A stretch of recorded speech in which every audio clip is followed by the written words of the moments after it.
Hello, everyone. I'm so happy to be here today, leading to the Y event that's going to happen on October 4th. I'm leading a series of interviews with people that you might know, people that often are admired, that people that make significant contributions, and or that I feel that they have some psychological skills that could inspire everyone. So to reach a goal, it's difficult.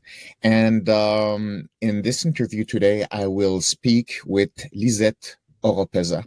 It's a great honor to speak with her. She's a very sought-after soprano and one of the most celebrated and popular opera singer in the world right now. And I'm very curious to know her more than what she can show on the stage. There's a whole person to discover behind the stage. So it's my great pleasure to talk with Lisette today. Hello, Lisette.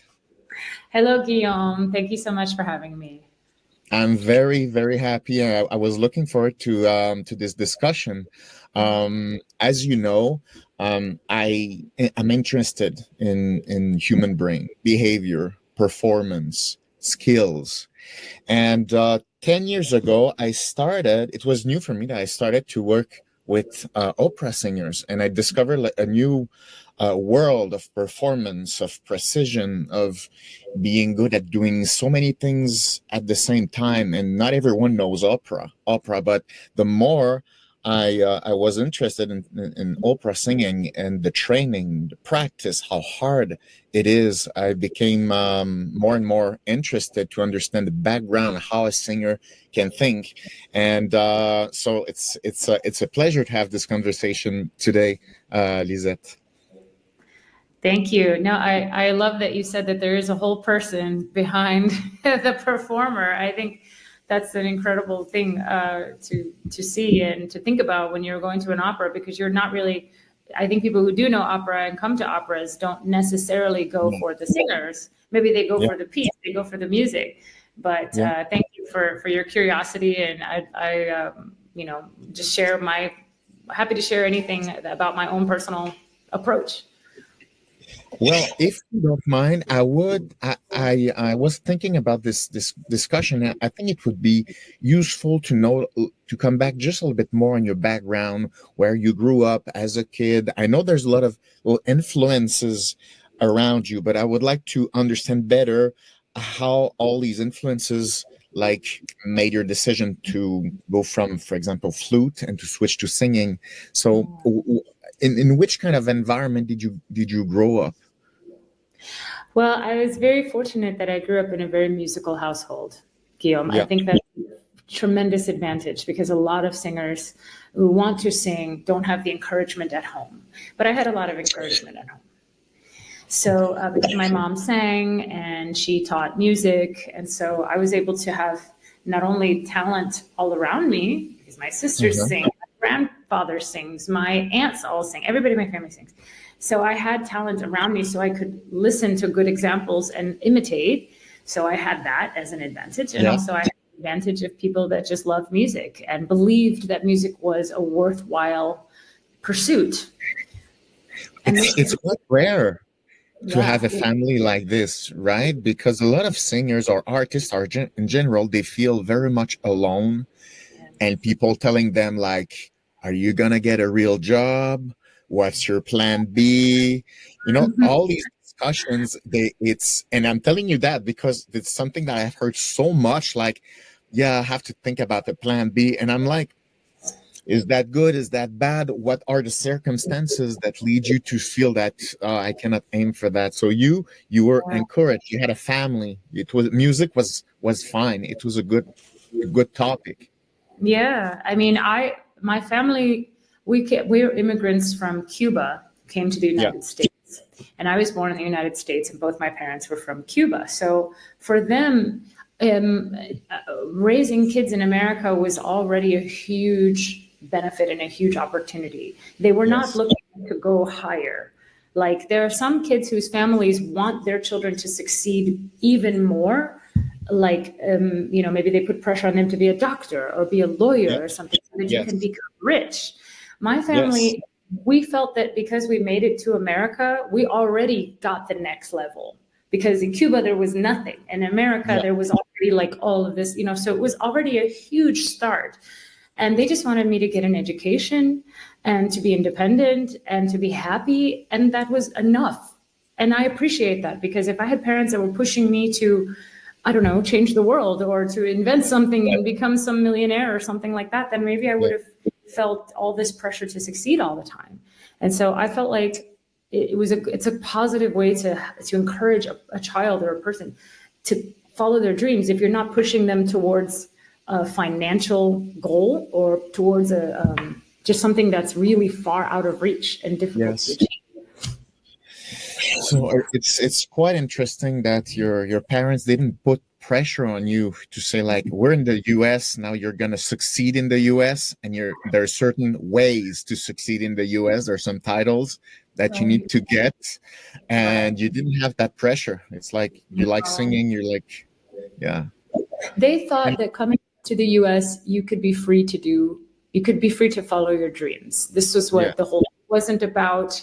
Yes, of course, they said, we're here now, you're not going to fail. As in, like, in school, they were very strict. Like, they wanted us to do our homework and apply ourselves in school. But beyond that, they thought that if you did well in school and we love you and we treat you and we have a good family home, you will succeed doing whatever dream that you have, because America is the land of opportunity and the land of freedom. So it was kind of, that was the mindset. Now, of course, that we all know that is a very, that is a nice mindset. It's not always the reality, as we know, and at times kind of change. But that was my ideal, Okay. And so how did you get seriously into singing? Like, how did it happen? Like, okay, I am going to go to singing and I want to make it a job. I want it serious. How did you manage this transition? Well, I always played flute in school, and I wanted to play flute. I did. Yes. I sang on the side. I sang for fun. I sang with the family. I sang at church, but I did not necessarily want to sing as a job. I wanted to play flute as a job. But when I went to university and I auditioned, my mother sort of pushed me to sing for them. She's like, you should sing for them. And I sang for them just so that they could hear me. And they were very impressed. And they thought, you really could make it as an opera singer. You have a great talent.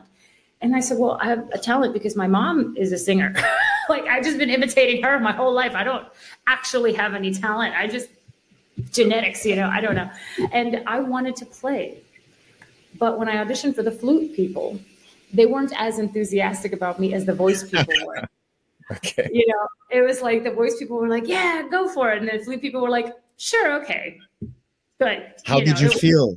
How did you feel with comparing your flute feedback and the voice feedback?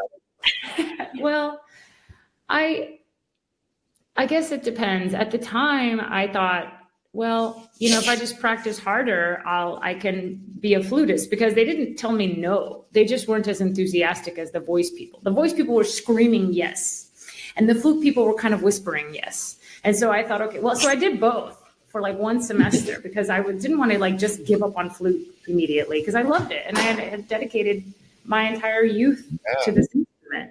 But sometimes, Guillaume, at least I've learned now looking back, sometimes even something that you spend a lot of time working on and pursuing and doing is making something else better that you don't realize. And in that case, my playing flute and practicing flute was helping me be a better singer without me even trying to be a better, like purposely trying to be a better singer. I was doing things that were making my singing skills better. I was a better musician. I could sight read. I could follow a conductor. I knew about the instruments in the orchestra. I could play. I could write down. I could take dictation very well. As a singer, you don't really do that. You don't learn those skills the same way an instrumentalist does. So being an instrumentalist made me a smarter singer. And I already had the gift because my mother sang, and my whole family, everybody in my family can sing. So I thought that was normal that everybody could sing. I didn't actually know that it was so rare. Actually, I was naive about that as well. I thought everybody's mom sang beautifully. Like, doesn't your mom sing you lullabies beautifully? Like, I don't know. And you're mentioning two very interesting things. And we're going to talk about it more technically about what it is singing, actually. But you're mentioning you know, it's not because you can sing that you understand music. It's like the first time I heard that, it was like, yeah, if you're singing, you're doing music. No, it's big. Music is bigger than that. It's reading music. It's knowing what the maestro wants. It's an awareness. Some people are just not as good in music. They can have a nice voice. They can have nice singing qualities, but it's very hard to make music with this. When I heard that the first time, I was like, wow, you can dissect these different skills, and it's not automatic to have all these things. No, it isn't. In fact, it's a real skill. It's a real study, because a singer can just listen and imitate. Yes. And sound good. And you can sing high notes and low notes, but if then you give them a score and you tell the singer, okay, read this, they can't necessarily read music. Most singers learn at some point, but a lot of them don't learn at all. Sometimes in high school, in college, they might sing in the choir, they might have to start learning. But I was already learning from the time I was like 8 years old. So I already could read. So I was, because of flute, you have to, there's no way, you can't learn by ear. You have to learn by music. And so actually this gave me a great advantage, because then I could sing and I knew what I was doing. And so I was more efficient in my practice. And yeah, and it's something I want to ask you later. We're going to talk about emotions. If I forgot, please remind me. There's a link between the way you prepare and how strong you will feel, for example, in an audition, in a performance. So I would like to explore with you the relationship with the proper preparing, proper practice, and performance, which is, to me, I feel it's two worlds. People want to perform and they don't relate it in a nice way or in a coherent way with the way they are practicing. So I have precise question about practicing. But back to you, how did you find your voice as a soprano that we call coloratura? Like, how did you come up with, this is my identity, this is me? How did you find this? I think it was given to me, because I think that I have a firm belief that everybody physiologically has a certain sound based on what's natural for their instrument. And then I believe that you tailor that, but you can't really change that. So if you're either like born a soprano or you're not born a soprano. You can cultivate colors, but you can't change your physiology. It's not the same as, it's like saying, can you change your height? No, you might be able to tone your body, but you can't make your shoulders broader, even though you might love to. You can't make yourself taller. You can work with what you have. And so the voice type that I have is not my fault.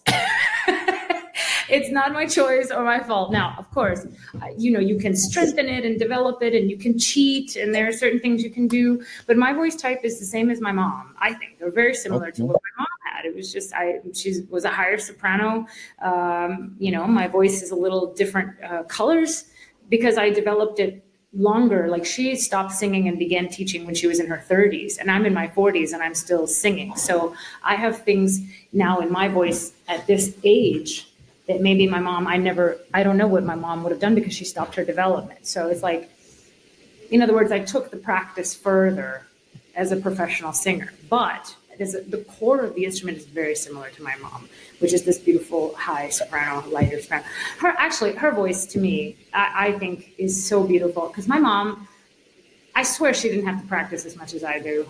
Like, she could just open her mouth and it was just there. And I do so much more thinking and tailoring and working, and I feel like she could just open her mouth and imitate a recording. It sounds just like on a muffle, and she was more blessed, but yeah, there you go. So she have the same voice as your mom? I think similar. Hers is better. Okay. Now a voice is kind of your fingerprint of your instrument, right? As you say, it's tell me if I'm right, it's biological. You're born with a preset, and now you play this instrument, but you have a sound. It's not something that you can make up. You do have a sound. Am I right saying that? I believe that. Maybe not everybody agrees. It's kind of, There are voice teachers who say, I can make you sound like blah, and I can make you sound like blah, but I don't know how much of that's really, because it's a literal mechanism. Yeah. You can't make it bigger. You can't make it, you can't force it to do certain, a lot of it is very involuntary. Some of it's voluntary, but with what your actual little membrane is, it is what it is. You can ruin it. You know, you can, but there's not, like, the way I talk, for example. Yes. I can talk a little lower, but that's not my voice. Like, I have to force this, but I can't go lower than that. I mean, and if somebody were to, I can make you sound like a man. Yeah. They're wrong. You know what I mean? Yeah. It's kind of, yeah.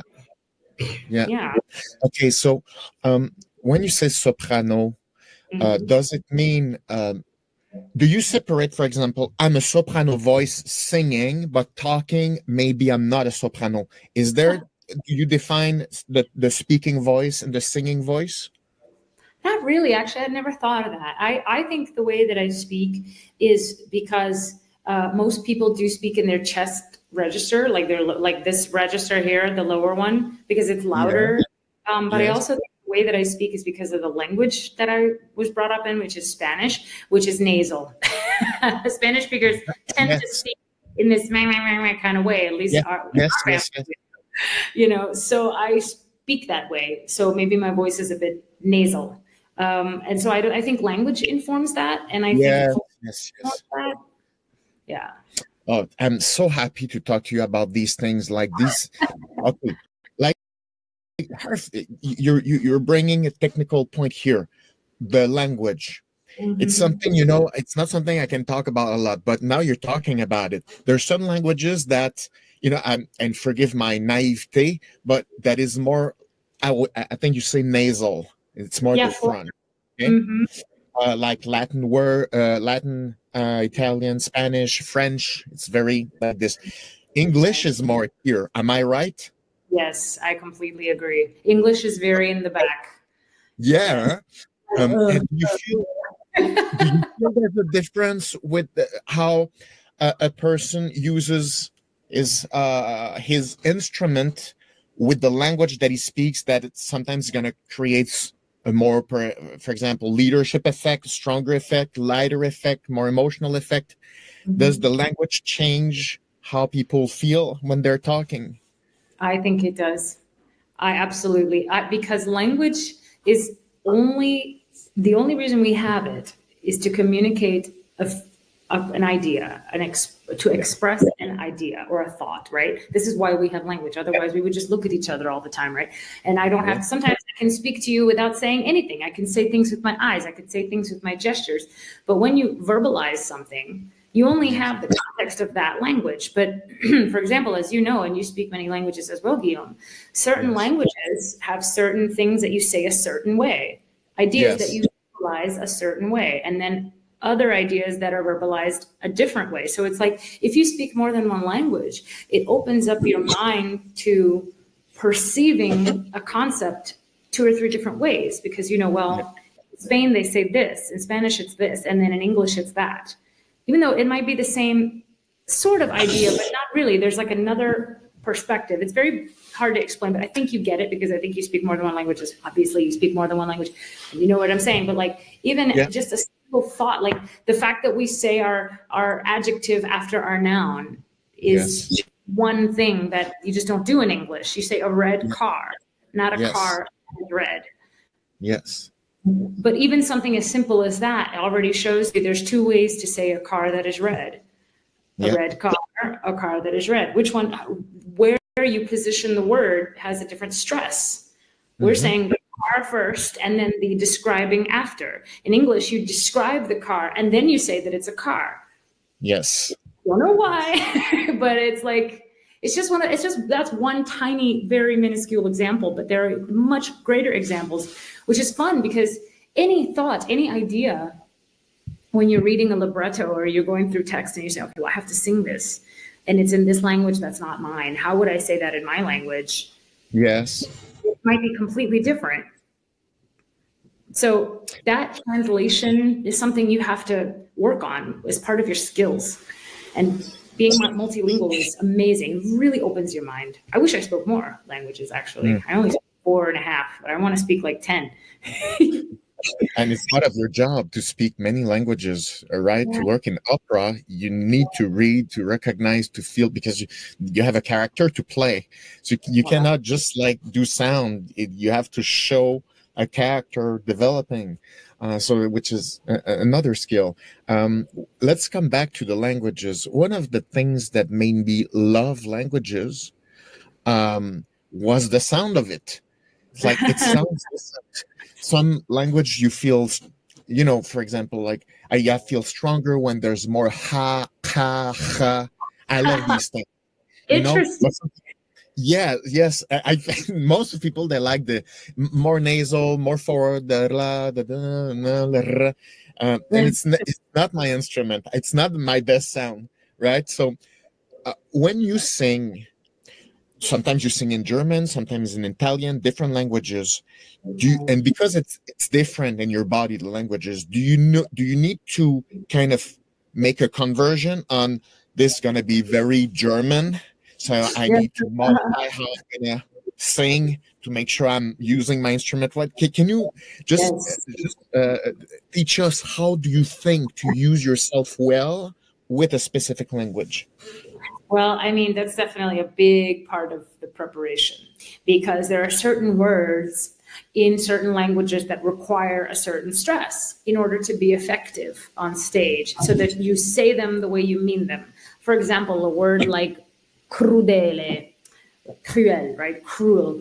In Italian opera, you hear this word a lot, crudele, cruel. And so sometimes an Italian coach will say, you want to really sing the cru, that you want to really put some power into the k sound. Even though you as a singer want to get to the oo, because that's the vowel, this is where the sound is beautiful. But the krr is not so beautiful, but the word is not romantic. The word is crudele. It's a word that means something. So this is an example of, and this happens with every language, with French, with German, in English too. You have you have text give you ideas about how you should use your voice. You should go with the text first, and then you have the music. So like if you erase all the words and you're only singing the notes and you're just singing pretty notes, sometimes you can even tell from the music what the intention is. If the character is angry, if the character is in love, if the character is afraid, if the character is dying or suffering or whatever, these things a lot of time are in the music. You feel it without any text. And so then you have this, okay, how can I make with my instrument? How can I show the color that the audience hears? Pain, misery, love, happiness, whatever emotion. So we have to, as we sing, it's like being a painter. You have to just say, okay, I want this color with this brush in this direction with this much intensity. Because maybe you use a little dot, or maybe you use a lot. All of these things are part of being an artist, I think, a singer. It's technical, but it's also emotional. And there you go. Voila. And how do you feel that some languages is just easier for you to sing because it just matches everything in your, it's like your F1, you put that together. It's Actually, I love French, Guillaume. It's not a secret. I have talked about this many times. I love singing in French because French has more vowels. Yes. You have more vowels. And singing, most of the sound that I make is a vowel sound. I want to get to a vowel sound. Yes, consonants are there, and you use consonants, of course, but the vowel is where the actual color, you hear the real color. And in French, you have 3 times as many vowels as Spanish does, or Italian. And they are beautiful because they are nasal. Many of them are nasal, so it gives you an opportunity to bring the voice forward. Some of them are open or closed, so it gives you an opportunity to open or close, which creates colors. So because of this, it's like I get a bigger box of crayons when I sing in French, whereas when I only get 8 crayons. Now I can mix and make amazing things with 8 crayons, but in French I get 16 crayons. It's kind of like I get a little more tools. So I like it. Would it make sense to put the hypothesis that, for example, in German, the emotions are harder to express because the vowels are structured differently with lots of consonants. Would it be fair to say that it's harder to pull some emotions out of certain languages with less vowels? Yes and no, because I think the German language is very poetic.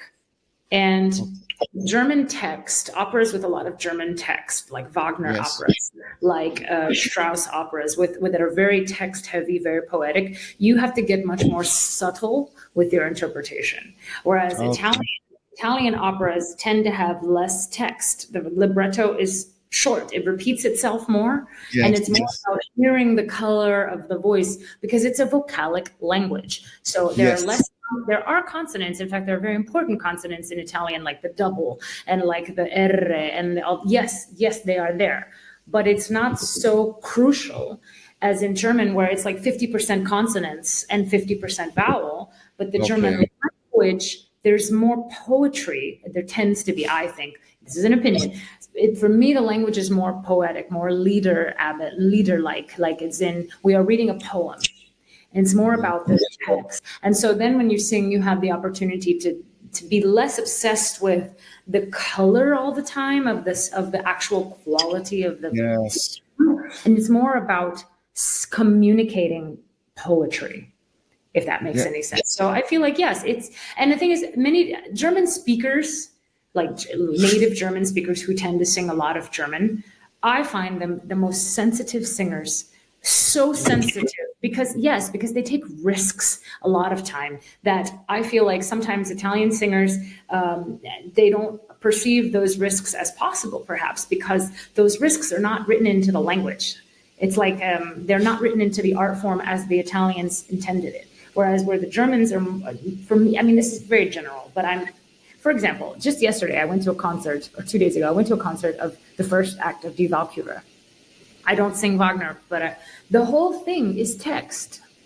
Yes. It's just storytelling. It's through composed. It's not about making this, cadenza of all these notes and showing us all these grand things that the voice is capable of doing. Whereas when you sing Donizetti, it's like, show us all the things the voice is capable of doing. And it's all about the voice. That's why it's called bel canto. It's about the singing. It's not about the story, the text, the narrative. So I'm watching this concert, and Wagner, is hours of music, and I'm listening to it, and I'm just watching this narrative. I'm not thinking about the singing so much as that I am when I listen to Donizetti or Rossini or Verdi, that takes singing, and the narrative kind of comes second. In the German world, the narrative comes first, and the singing is second to it. It serves the story. I understand. There's something that I need to jump on. You said the word risks. Some singers risks. Can you just explain to us what is it? Because I have a certain idea, but it's not clear, to be honest. I know there's some vague ideas of what could be some risks for a singer, but can you give us an example of risks? Well, a risk is when you're going to do something and you're not sure of the outcome, right? Yes. So as opposed to is when you take a chance, you say, I'm going to try this and hope that I get this outcome. So therefore I'm taking a risk. So when I'm singing in a safe way, I know everything I'm doing, and I'm not going to try something spontaneous because I'm not sure of the outcome. Whereas, so if I hear a singer taking a risk, they might do something like an extreme dynamic choice, for example. Maybe they sing extremely soft to the point that it's like, and then I think to myself, okay, if I was looking at a vocal technique perspective, are they singing off the voice? Are they singing in a healthy, fully supported way every moment? No, they're not. So they took the risk of saying, okay, I'm going to abandon perfect alignment and absolute vocal precision for the outcome that is something unexpected, something shocking, something perhaps just different, unique, that I wasn't expecting this person to do this sound. because they made this sound that was like strange, or maybe even ugly, maybe even an ugly sound. Sometimes that's a risk. Like, we don't want to sound ugly. We want to sound beautiful. That's the whole point of why we do this. We want to show how incredible and magnificent the voice is. You don't want to get up there and make ugly sounds, but sometimes you take the risk of making an ugly sound if it serves the moment, if it serves the character, and that's a risk. Because not everybody likes that. Some audience members don't like ugly sounds or risky dynamics, or pushing, or loud, giving incredible, forceful emotion. They think it sounds, oh God, it's like, is this person hurting themselves? And that's risky. Yes. You know what I mean? So I kind of feel like there's safe singing and then there's risky singing. You want a little drop, I think, of risk every now and then because it's thrilling, it's exciting for the audience. You have to be careful, because if you're doing too much of that, you could maybe pay for it. Yeah. Okay. Well, okay. Since we're in the subject, would you consider that a big percentage of risks involve higher notes, or in the high part? Is it the risky range? A risk, for me, when I'm on stage, if I feel great, like if I'm feeling great, I feel strong, I feel healthy, I feel energy, I push more risks in my performing. For example, I might hold a note longer and than I need to. Yeah. Which is a risk. Absolutely. That's a risk, because I might run out of breath, or I might fall off the support, or I might get off pitch. But if I feel good, I know I can support it, I know I can sustain it, I'm going to go for it. I'm going to reach for that extra, just take that extra second. Or perhaps I might or throw in a high note that I hadn't planned, a new, unexpected, risky cadenza. Because I hadn't planned it and I hadn't practiced it and I hadn't tested it, and I don't know if it's going to work, but I think it will because I feel good. I feel strong. I'm confident in myself. I'm going to go for this extra, whatever it is, And do you do that all the time? Is there always a place where you take risks, or sometimes you say like, not tonight? It's not, I'm not in the mood of going there, because of all kinds of things, energy, fatigue. You need to make choices. What makes you feel strong? Like, it's like, okay, I'm going there. I'm going to push this note. There's a thrill on it. Like, will I be able to deliver it? I think, I don't take risks that frequently, at least not in performance in the moment. I take them when I feel, and then I guess it's not so risky. I take them when I feel like I'll succeed.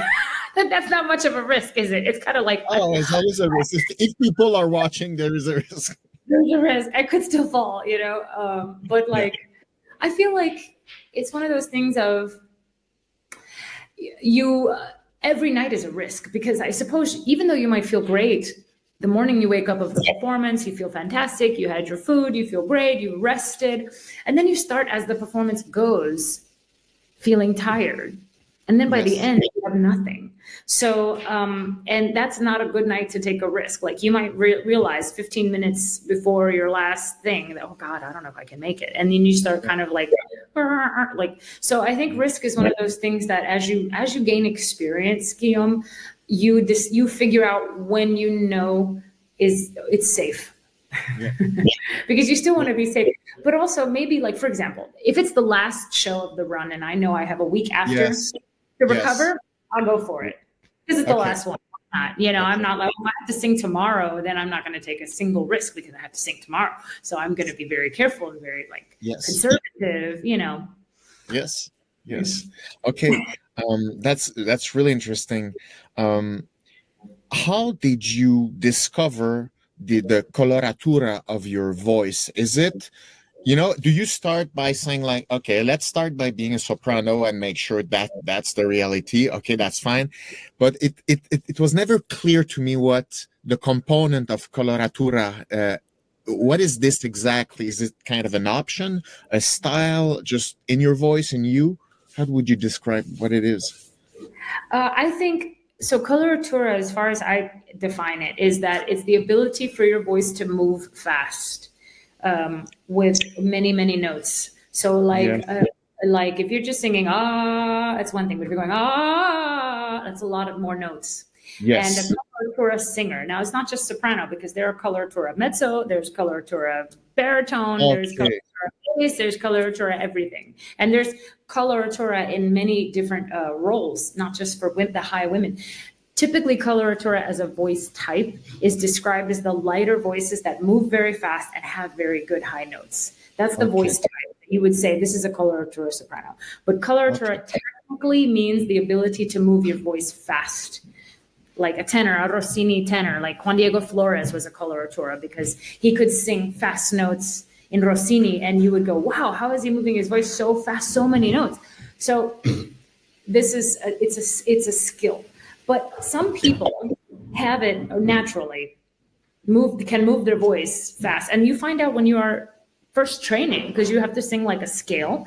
And if you can sing the scale quickly and accurately and go up and go down, and it's easy for you, then you probably already have this movement in your voice. Not every voice has it. Some people, it's harder for them to move their voice up and down. It's like some people can run faster than others. It doesn't mean they're not great runners. It just means that they're maybe not as fast as, you know, some people are rabbits and some people are more like, I don't know, what's an animal that doesn't run as fast? I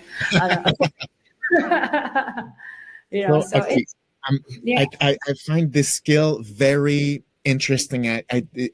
So I didn't know that it was called coloratura, to change really fast and with high precision many notes in a short time. You know, all these variations that it's just like, how the hell this person did that? It doesn't, you know, when you're not good like me, you're gonna all mush the notes together and kind of do a funny wave, you know, of nothingness. But some people, you follow all the notes and at the right timing, and it's just wow. So is that something you train? Can you train for that, or no, it's more like your style? I think you can get better at it, but some people are inherently gifted with it. Yes, I do. I feel like your voice, most people's voices either move or they don't. And then if your voice doesn't move, you can get it a little bit better, but a person who already has a voice that moves quite fast, when they get better, they're going to go farther and faster than the person who started out back here. You know what I mean? It's kind of like, I really do believe it has there's an inherent talent for it. Like, yeah. Okay. So let's talk about voice skills, if I could say, okay. People that listen to us right now, that will listen to us, you know, we're exposed to all kinds of arts, all kinds of singers on the radio, on Spotify, YouTube. And when you have, like, I would say, pop music, big voices, Ariana Grande, Christina Aguilera, Mariah Carey, the voice that can do lots of movements like this. So do you agree that, you know, that there are skills to go around really fast in different notes? They're very it's characteristic of their voice. Would you agree with that? Yeah, it's also a style. It's a certain style of music that does a lot of ad-lib, a lot of variations and stuff. It's not just singing one note, but it's singing that's a style as well that I love. And so, can you describe, how do you do it? Is it in the throat? Is it a muscular contraction? Is it just the diaphragm? Like, how do you play this instrument like this? What's the origin of the muscles that do that? I think it comes from it's the breath, you know, and then the throat. The throat is loose. If your throat's tight, you're not gonna be able to move. But a who can go up and down with ease, the throat it's like soft, it's easy. So they're not holding here. So they're free in the larynx, right? In the voice box, they're free. And they have a good range, because these are people who can sing very high and very low without a lot of effort. If it takes a lot of effort to sing high and a lot of effort to sing low, then you probably can't go back and forth between the two of them very easily. It's kind of like gears. It's too much shifting, and then you lose time, so you can't go very fast. So these are people that tend to have a very high low like range, right? Lots of high level, and they're easy and loose and free here, and they have good breath support, because it should be done with the breath. Now sometimes it's done more with the throat in pop, but in opera it's done with the breath and the throat. connected. Okay, so it's a dual action. It's the air. Is it the expression in English, the air column? Yeah. Okay, Sure. so the air column is one thing. The other thing is the muscular control in the larynx or the throat. So it's a dual action to be able to do that. Okay. Yes. Okay. Another technical question. Vibrato. What is it? How does it work? How do you work with that? Is it, again, genetic? And because when I hear you singing, you can modify the vibrato. You can have like a fast vibrato, and sometimes it's just long, and you can just play of this cycles. I don't know, the hertz. Yeah. Is it a skill? Is it natural? How does this? Why is it not flat when you sing? I can make it flat, but I have to hold it to make it flat. It's one of those things of like vibrato technically that I always learned. Vibrato happens, the larynx vibrates naturally when the air is flowing through it and the chords are coming together. It vibrates, it happens. You can, and so when it's some people's vibrato is quite fast because there's a lot of air, and so it like excites the larynx and it goes quite fast. And some people's vibrato, as you get older, for example, in particular, your vibrato tends to slow down because it's just an older mechanism. It's just a little more effort to get it to be like young. When you're younger and fresher, your vibrato is a little more quick. So it's one of those things. And some people never sing with vibrato at all because you can hold and not sing vibrato. Like, I have to hold on to keep it from going, when I release a bit more, I get the vibrato. But this is one of those things that I do think people have to it's very hard to teach vibrato. It's because I feel like vibrato is quite natural. When the air and the throat are in line, they're together, and this is free and not held. This is free and not tense. Vibrato happens by itself, and you can't really manipulate it too much beyond that. You can hold it. You shouldn't. You can hold it. You can push more air and get a little more excitement in the vibrato, but it's very hard to change the speed. Remember you're saying you can go faster, you can go slower. You can, but it's very hard. It takes real manipulation. When it's just free, it happens kind of on its own. Then you don't mess with it. You shouldn't anyway. Wow. Okay. So it's actually when it's more relaxed. It's not a control to make it. It's a natural consequence of vibration, if I could say. Yeah. It's not when you're on a violin, you make the vibrato with your hand. Yes. You have to literally do this. And I'm manipulating it, and I can also not. But the voice is not something. I mean, I can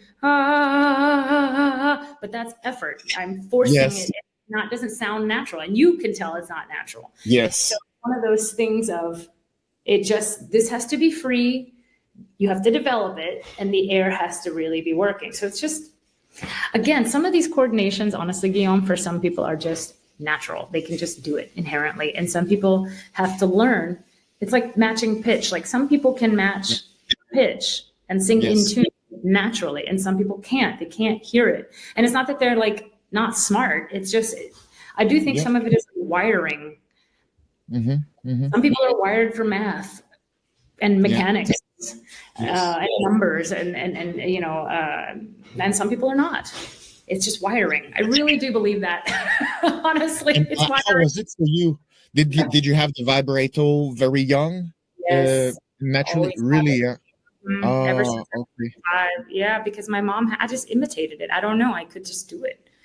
I always could just do it. Your mom had one, and you just like hear that, and it was just. Yeah, I could hear the radio and just imitate it, and I could do it. So that's why I feel like nobody had to like sit down and like teach me. Okay, you do this, and then you do this, and now you get the result.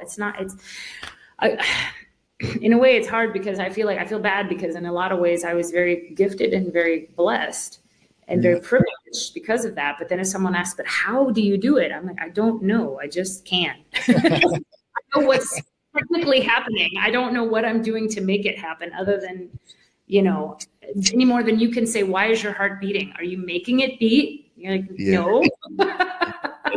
It is. It's just beating. No, there's a part of mystery in the nature of someone's sound. There's a part of mystery in there, definitely. Let's talk about emotions.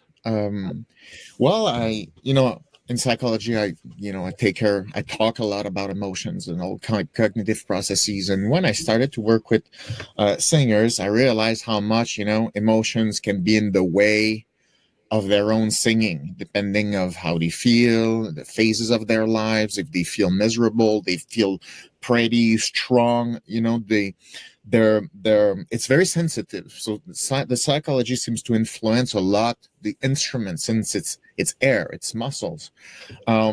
So anxiety, do you feel that sometimes? And how do you manage that? Like, how do you keep your voice and your emotional freedom? How do you compose with these? Well, I love that you said that you talk a lot about emotions with your clients, or even just in your studies. And, I think you perhaps have noticed emotions go right to the throat. Maybe in your study, maybe with your patients, or maybe just in your own life. When you feel tense or whatever, it immediately goes here, right? You feel like when you're going to cry, your throat closes. And this happens as a natural reaction, doesn't it? So it's kind of like when you sing and you're having an emotion that's overwhelming you, it can close your throat. And then you have to against this, and sometimes this can produce sometimes a very beautiful result, because people feel it, because they hear you getting emotional as you're singing, and they feel emotional too. And this can be beautiful, and it's beautiful. You can tell when a singer has no emotion because you don't feel anything. Mm-hmm. They don't feel anything, or somehow they've managed to turn everything off. And so you don't feel any emotion. So, I mean, this thing, I don't know why it goes right to the throat, but it just does. I wish it didn't, actually. I wish it would go somewhere else. Sometimes it goes to the stomach, it goes to the heart. It might go into your histamines that start making you feel like crying and all these things. It goes somewhere that will affect your singing, for sure. What I know, for example, if you have anxiety, your brain will start to cut your breathing in half. So you will breathe in the upper part, okay? And so when you're relaxed, you're more in parasympathetic system, and your whole lung can breathe. But when you have anxiety, you will hold your breath, work in apnea, and you will breathe at 50%. You will keep the elbow up. Mostly people have smile. They do this, right? Okay. Shoulder. So what's happening? How do you deal with the diaphragm movement? And for example, high pressure moments where there's anxiety, it's a rough day, or, you need to be relaxed. And how do you keep that in track? Mm-hmm. Well, I mean, I'm so glad that you said that it feels like you're breathing at 50%, because I swear it does. It feels like your heart rate doubles suddenly, and then your breath feels short. And this is a really scary feeling on stage, really scary. And I have it at some point almost every performance, because if you're nervous, if it's like a premiere and there's the audience for the first time and you're nervous, immediately your heart, this starts to happen, and you're like, you just calm yourself down. I think with experience, Guillaume, you get a little bit better at feeling when that happens and saying, it's okay. I get this every time. It's normal. It's natural. Just try and relax. I try to release by exhaling. I try to always remember the exhale, not so much the inhale. The inhale is always happening. It's the exhale I try to get. So I try to think of it as though I have a bowling ball in my arms and I'm dropping it. Try to remember gravity. I try to remember my feet. I try to remember my lower back. I try. Now, sometimes you just have to sing through it and just do your best and try to be clever, not take risks, right? And just remember your preparation. And this is when, you just have to do your best and just remember your preparation and try to really be smart about it. Try to stay in line. Don't let yourself get offline. Don't let yourself go up on the balls of your feet. Stay in your feet. Stay in your lower back, stay in line. Don't let this start to happen. If you start singing back this way, it starts to create tension. So try to just remember, usually posture, alignment, remembering good posture helps. It's a start. Start. remember. You just have to remember, drop the shoulders, remember these things. Because otherwise you start getting all this mental input that is not about your body. It's about everything that could go wrong, right? The mental input is, you know, look at all those people. You just sang a bad note. The conductor is mad at you. You sound like crap. You have crap in your throat. All these bad input that are like not about your body. And so instead you have to start putting in new input. You have to start overriding that input with saying, remember your feet, remember the back, remember your heels, remember your lower back, remember your shoulders are down. Remember to lift your ribs and align the back. Remember freedom in the neck. You just have to literally tell yourself these things. It's like a little anecdote or antidote to the poison. You have to kind of like, okay, here's the antidote. And it seems like when you can get back into your body, more often than not, it does help to kind of clear your mind a little bit of all that craziness. But, you know, I mean, listen, I'm not perfect about it. I'm certainly not perfect about it. I do my very best. And sometimes it's overwhelming. Like I feel anxiety even when I'm not on stage sometimes, of course, because of stress from travel and stress from new places or stress from, you know, whatever, phone calls with this person, meetings, things I have to remember, and like, you know, new music that I haven't prepared, or if I have to work on stuff, you know, my schedule and Yes. Anxiety is part of it. It's almost impossible to have this career without it, Guillaume. I don't know how people manage, and I don't even have kids. Imagine.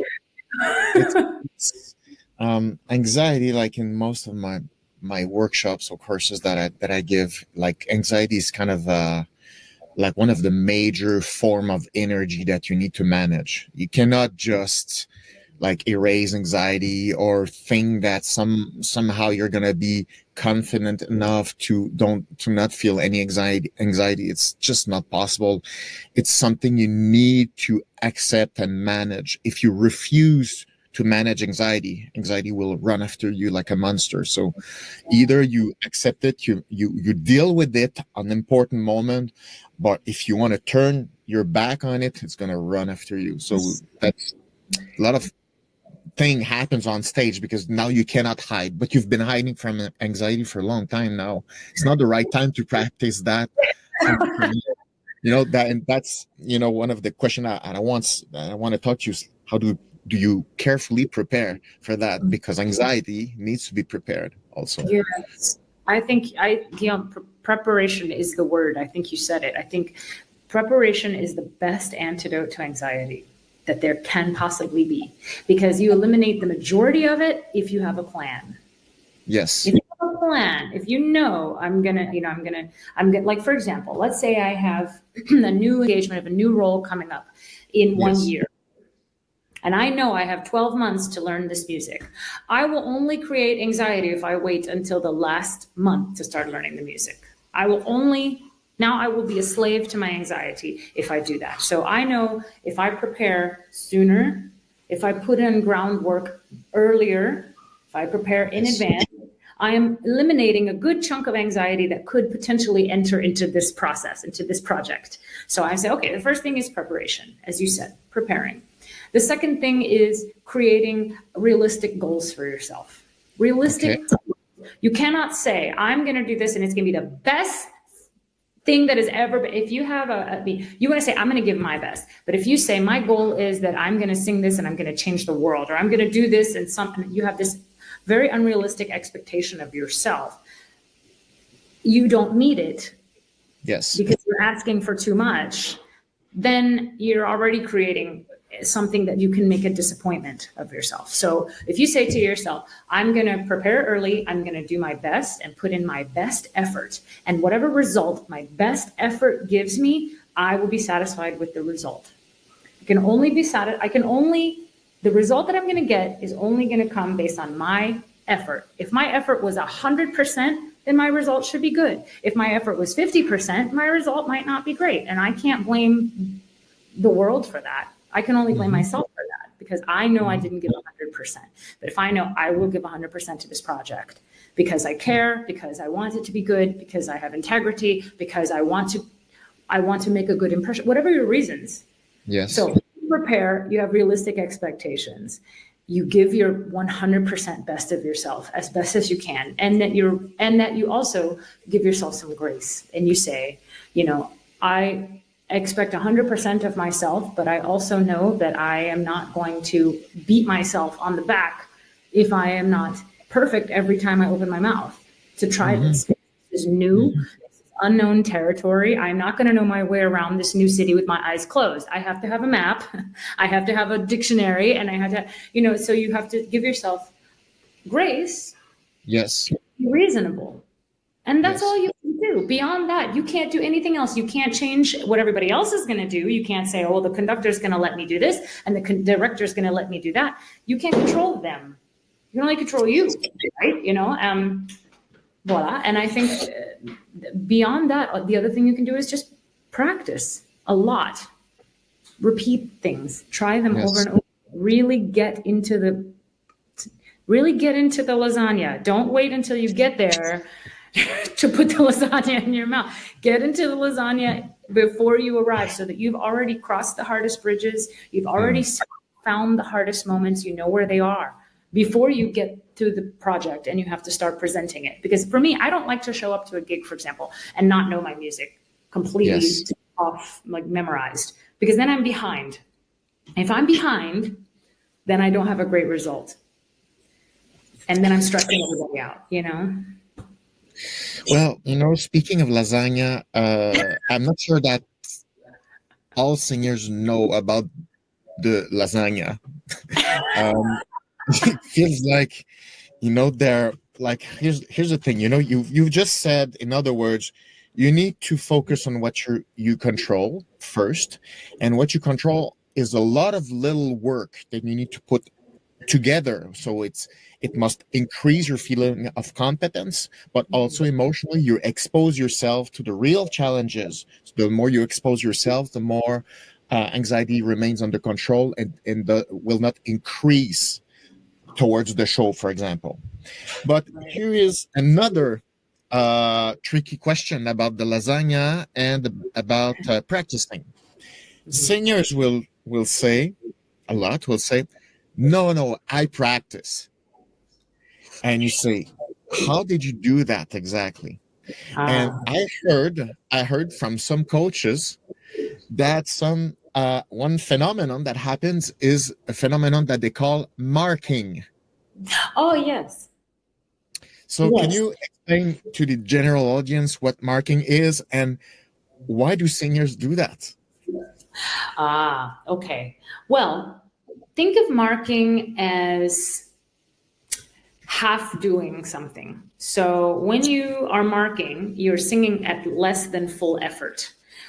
So it would be like a dancer. Instead of jumping every single jump, he knows in the performance he has to jump 10 times at this height.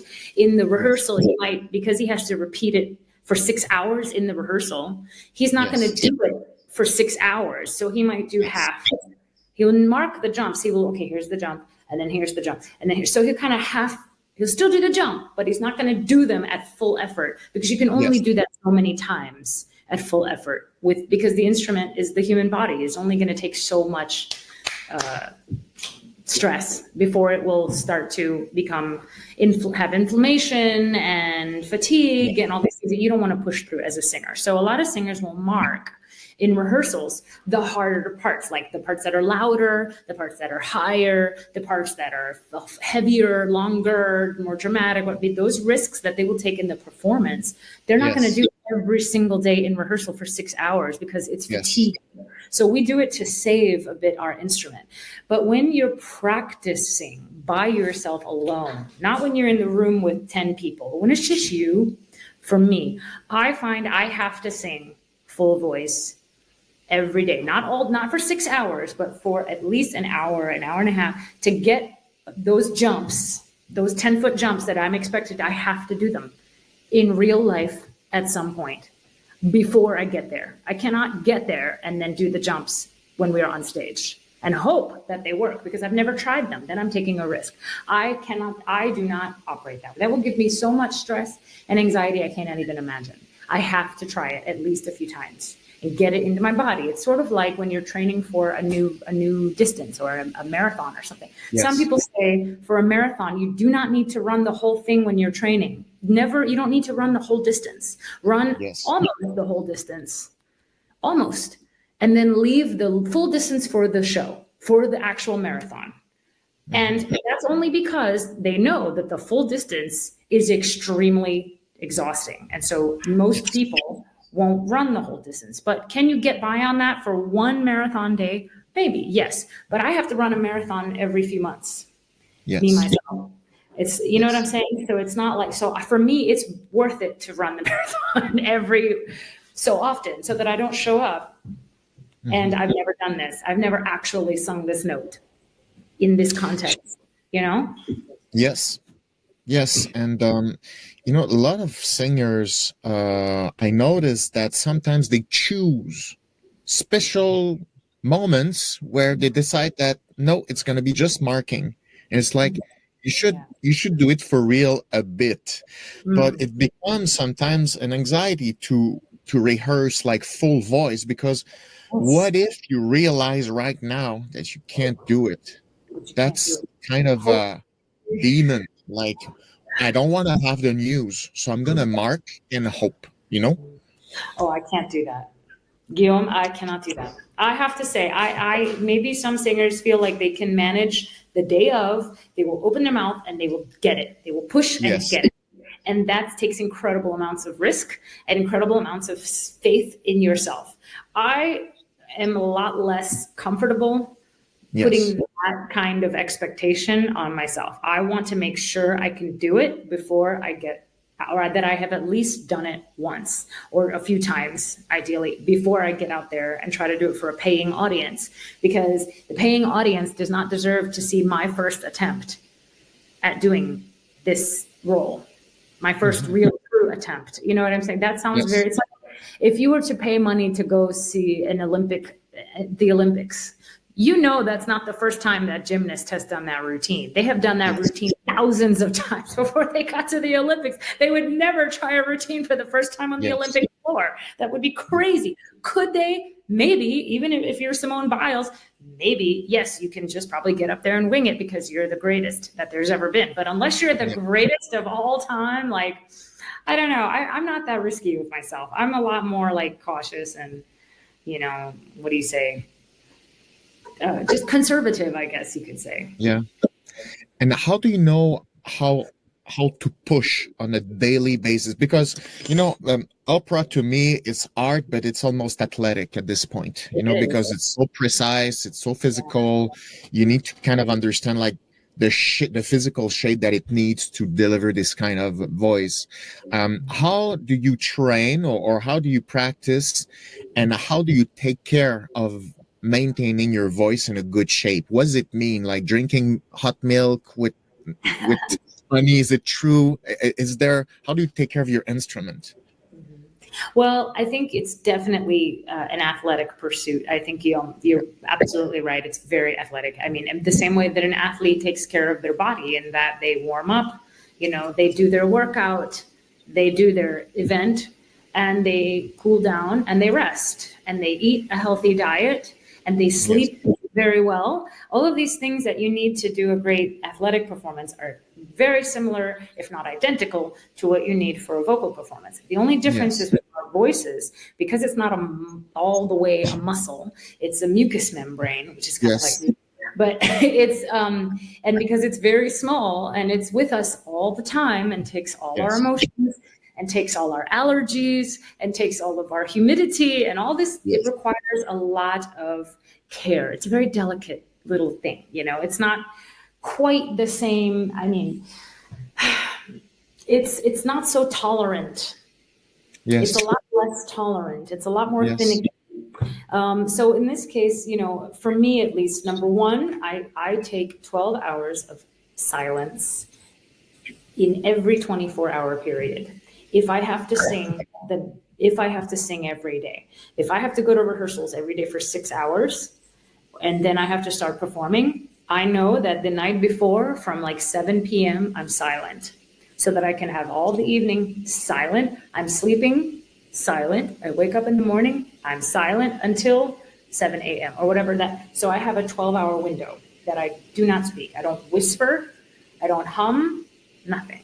And this is one of even talking is like using your vocal cords, and it's not resting properly. Right. You need to, the silence is the only way to stop the vibration and to stop inflammation or to make it relax. So it needs to be an active relaxation, like conscious moment.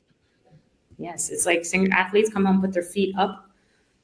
They don't Yes. keep you don't do your athletic pursuit and then go walk around Paris for 6 hours. Like you need to rest your legs. So you put your feet up. It's the same thing as putting your voice on a nap, shutting it down for a little while, no talking on the phone.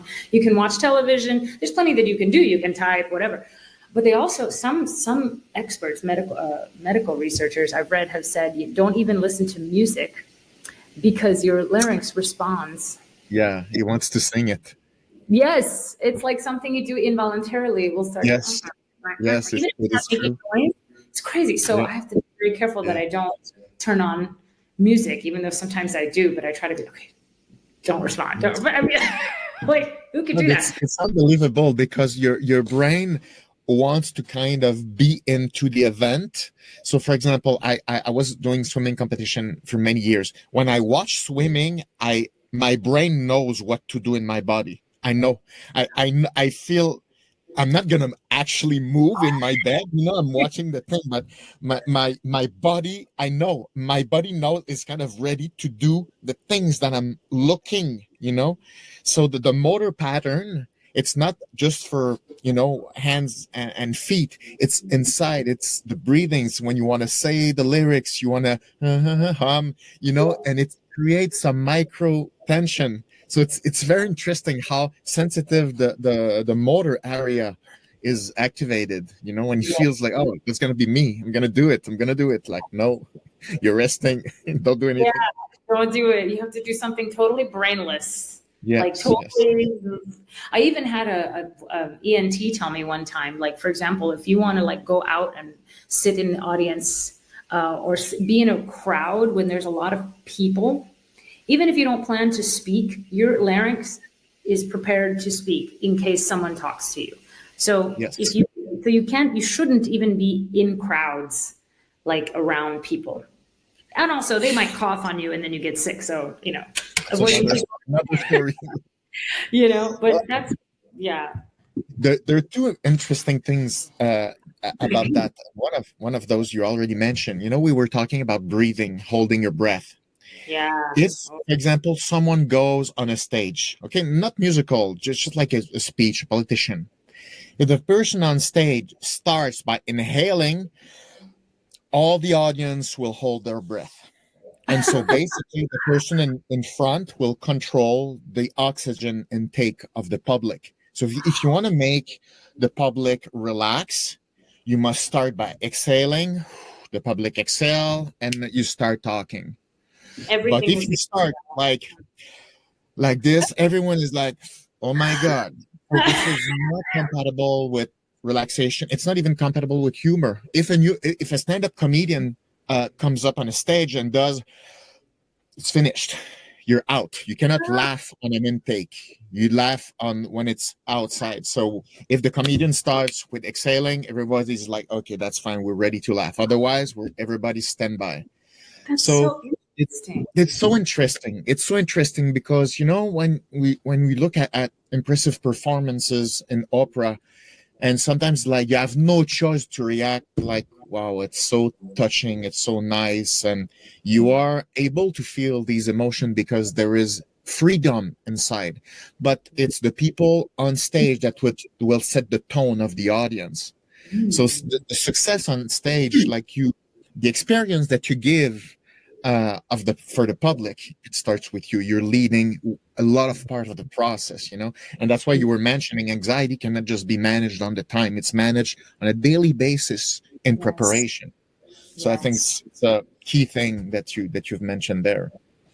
Yeah, that's so interesting that you mentioned the exhale first, because I remember I was saying I always try to remember to exhale. If I feel tense, I just literally force myself to blow the air out, just drop the ball. It's a tremendous.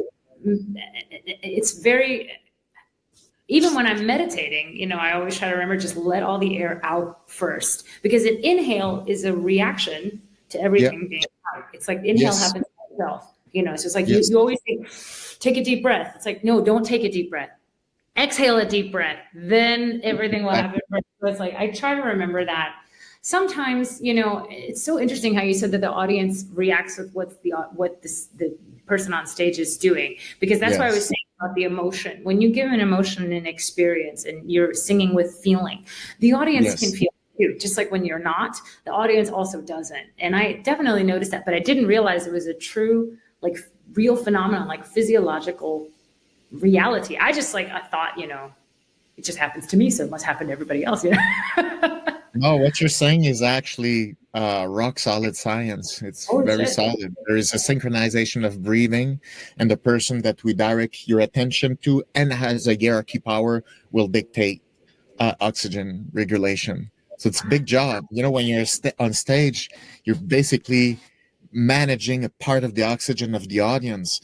So when you're singing, it's only like tons of oxygen, and it's like, that's why I think the more I discovered opera, I realized how much it connects people together in a way that we're not really conscious of it, you know? Oh, it's incredible. I have a question for you. You know, people that will listen, everybody's got challenge every day. We have dreams. Sometimes we don't allow ourselves the permission to go reach this dream or go in a certain direction, because the reason is that most of the time it's not going to happen the first time. It will take time, and you will fail many times before having a chance to grab what you're looking for. What is your philosophy about being disappointed, being, you know, failure, coming back on track? How do you manage high expectation, high performance, and sometimes it's disappointing, but you know, it cannot get into your head. You need to come back. How do you manage that? This fear of failing, cracking a note, and all these things that singers are, you know, terrified of. How do you manage that? Well, I think it's there's a couple of tips that I guess I could share. The first one is that I said this earlier, I can only expect the result of what my true effort was, and not any more than that. If my true effort was 100%, then whatever result I get from that, I have to accept. And this has nothing to do with whether or not people like me. Okay. Because that's a whole other can of worms, but that, I also have to accept that not everyone is going to like everything that I do. Not everyone's taste is for my instrument. Not everyone cares for my stage presence or my persona or my sound. Yes. Not everyone cares for me as a person. Not everybody is going to like my personality or my appearance. This is something I have to accept. I don't need to change my best effort in order to reach to please everyone, because there's no such thing as pleasing everyone. So like the first thing is, can you please everyone? No. Now, forget that. If your goal is to please everyone, you will never be happy, because that literally cannot happen. So I get to put that out of my mind. Then, as I said, my effort that I put in, that I'm responsible for, which is preparation, you know, commitment, concentration, effort, dedication to something. If I know that I've done my best within the scope of my ability, I know that I haven't been lazy about it, I know that I've really tried, I've worked on it, and I've done my best with it, then whatever that result is, I have to be happy with it, or at least satisfied. It may not be the best result. Not everything is going to be the best thing you've ever done. It's just not, it's kind of like if I'm a chef in a restaurant and I have this menu, not every single item on this menu is going to be every single customer's favorite dish. It's just not going to happen. Even if this is the best lasagna ever that I've ever made, some people just don't like lasagna. But I know it's a damn good lasagna because I put a lot of effort and work into it, and this is the best lasagna I can make. But not everybody's going to order it. Yes. So if I know that's the best lasagna I can make, I'm happy with my lasagna. Do you know what I mean? It's kind of, do I need to change it? Only if the only things you should change, because that's the thing, I'm not saying don't change. On the contrary, actually, there is an important embrace that you have to have. You have to have an embracing of acceptance, accepting certain things.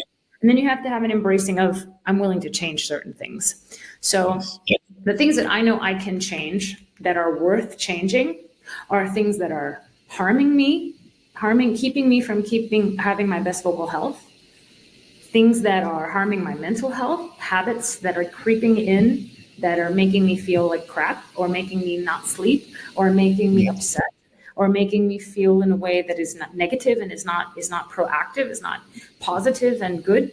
I have to find a way to change those, whatever those habits are. And I have to change if there is feedback that I'm getting that's constant from people that I trust about something that I really, truly need to work on. So like if there's, for example, if I'm going to an opera or I'm going to rehearsals and I'm getting the feedback all the time that this note is out of tune. Yeah. I have to change it. I'm not going to say, well, I'm doing my best. That's the best D I can sing. But she says, yeah, but it's flat. Then I have to change. I have to find a way to sing that D in tune. There are certain things that you just have to like be humble about and say, I can and should change that because it's the right thing to do. It will make me better. But there are only so many changes I can make before there are changes for the right reasons and changes for the wrong reasons. If I'm changing because I want to be a better singer, like I'm improving, I'm more accurate, I'm more prepared, my languages are clearer, the tone is nicer, whatever, then those are worth making. If there are changes that say, well, this critic doesn't like you, and this person thinks that you sing, your voice is ugly, and this person said that they think that you're not a good actor, but you know you did your best, then you can't make changes for those people. So it's like, you have to have the balance. Why change? Who am I changing for? And what result is it giving me? Because at the end, if I'm after success, which is what I think everybody in the end is, I hope everybody in the end is after some level of success, meaning not necessarily monetarily, but success in the feeling that I love my job, I enjoy my job, I do my job I'm privileged to have this job, and I'm a success because I keep getting asked to come back and sing again. I keep getting contracts to return to wherever, Zurich, France, or Germany, wherever. These people want me to sing. They want me back. This is success to me, and I'm happy to be here. This is success. If I'm rich and famous, great. If I'm not, that's okay too. But it's more like, if I want to achieve my goal, which is success, and things are getting in the way, I have to address those things. I can't ignore them. You know, as you said, there's only so much anxiety. There's only so much of anxiety you can do before it will come up behind you like a monster and eat you alive. And it will. It's very easy in this job to get wrapped up in the I hate to say the bullshit, but it's true. Get wrapped up in the bullshit, the things that don't matter, the things that are negative, the things that are hurtful, the things that are exhausting, the personality conflicts, the politics, the expectations, the unfairness, the injustice. All of these things can and will make you miserable. And you'll say, I don't want to do this anymore. But if you're doing it because of that, forget it. But if you're doing the job for the good things, making music, being with great colleagues, singing from your heart, changing people's lives, maybe you touch them in a way that might have saved their life. Literally might have saved their life, that you don't even realize. This is why you do it. You just have to keep remembering that. What was would you describe maybe the hardest challenge or period or challenging period of your career when you can have doubts, it doesn't work, you don't know where you are, or it's hard, even everybody that knows success have gone through hard period. Would you describe one, and how did you get out of this low in your life? Well, I mean, everybody struggled during the pandemic, for example, but I'm not going to say the pandemic, because by then I was already established, and I got very lucky during the pandemic that I was able to, because I was already well known, I was able to have a lot of work. Before I was established, was the part of my career, and I think is the hardest part of every career. It's that gray area between being a student and an unknown, a young professional, and being a star, an established singer. That period is probably, for some people, it's 10 years. For some people, it's 2 years. For some people, it's their whole fucking career. I'm sorry. For some people, they feel like they're forever going in. They're not established. They are working and trying, and they're not feeling like they've ever made it. And I was at a point there. I went through a period where I had a different manager, and I was feeling like I was doing everything right. And this is the worst feeling, when you feel like I'm doing everything right. Yes. There's nothing else I can do better. So else. What's wrong with me? Is there some reason why I don't have a full calendar? Is there some reason why this company or that company doesn't want me to sing, doesn't want to give me a contract? Have I done, please tell me. And I remember sitting down and calling my manager at the time. And I said, what am I doing wrong? Tell me, please. I want to know. Is it my voice? Is it my personality? Is it my looks? Is it my preparation? Is it that they have other people that they like? Is there some problem? Please tell me. And he's like, no, you're fine. It's just the way it is. Some people just make it and some people don't, but no, you're fine. You haven't done anything wrong. And I was like, is that a good news or bad news? Horrible. I thought it was horrible because I was like, if I've done nothing wrong, then I got really mad, and I had like this whole crisis where I felt, and I had this vacation of like 2 months that I just had no work for like several months. And I went out to Utah. Have you ever been to Utah before? Yes, I did actually. I went to Utah on a hiking trip to like find myself. Okay. And I was like, I'm going to get to the spiritual bottom of this. If it kills me, I'm going to find out what in the universe, because I was so angry spiritually, because I was like, God, I believe in the Lord. Okay. I was like, God, I've given up everything for this job. I have lost weight. I got on a diet. I lost weight. I changed. People told me I was too fat. I lost weight. Okay. I did it. And I'm singing the best that I think. I'm singing really well, the best I possibly can. I went to a great young artist program. Why are you blocking me? This is the conversation. I'm being very like personal. In Utah. I was staring at the sun going, what have I done? Why am I not having the success that I want and that I feel that I deserve? Okay. I felt like and this is very, very vulnerable in telling you this because it sounds conceited, but this is how I honestly felt. Why don't I have the success that I think I deserve based on the effort I have put in? I think I should have this, and I don't have it. What have I done? Why? Why are you blocking me? And and this was a horrible crisis because, and my mother was like, she's a very spiritual person, but she was like, Lisette, you're only going to have the success that God is going to give you. Okay. You can't control. You have God. And her whole thought was things will come in God's time and not in yours. Okay. Whether or not you believe in a spiritual and in a divinity or whatever, the concept was you cannot control and force results. No matter how much effort you put in, the world is beyond your control.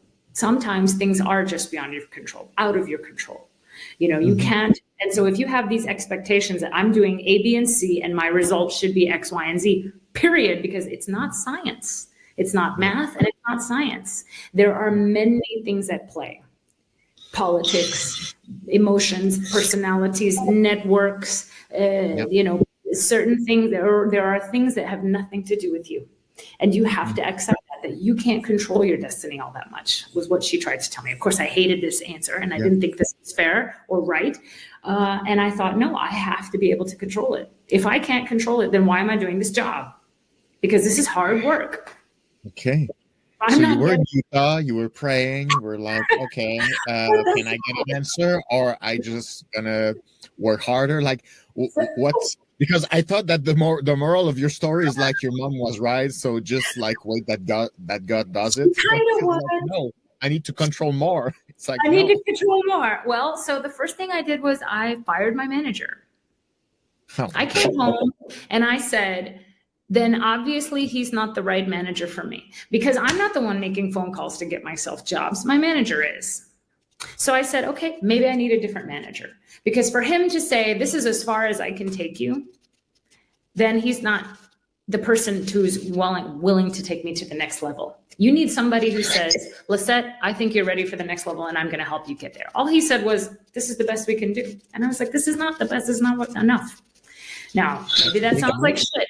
That sounds like shit. Well, it was, but I had another manager already who was hungry, who was ambitious, and was like, Lisette, I can get you an audition with this person. I can get you a chance. You know, I can get a meeting with this person.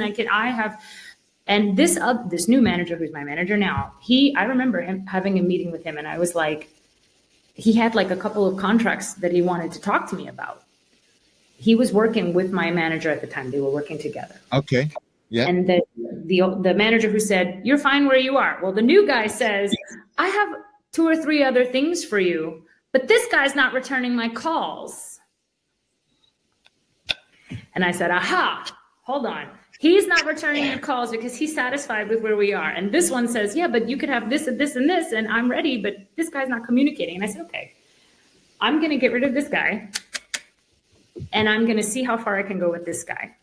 Now, look, this is very business. You know, we're not talking anymore about whatever. I mean, maybe the deep down spiritual. This was like, look, the truth is sometimes you simply have to have a different team. You have to change your team, because it takes a team to get an artist to have opportunities sometimes.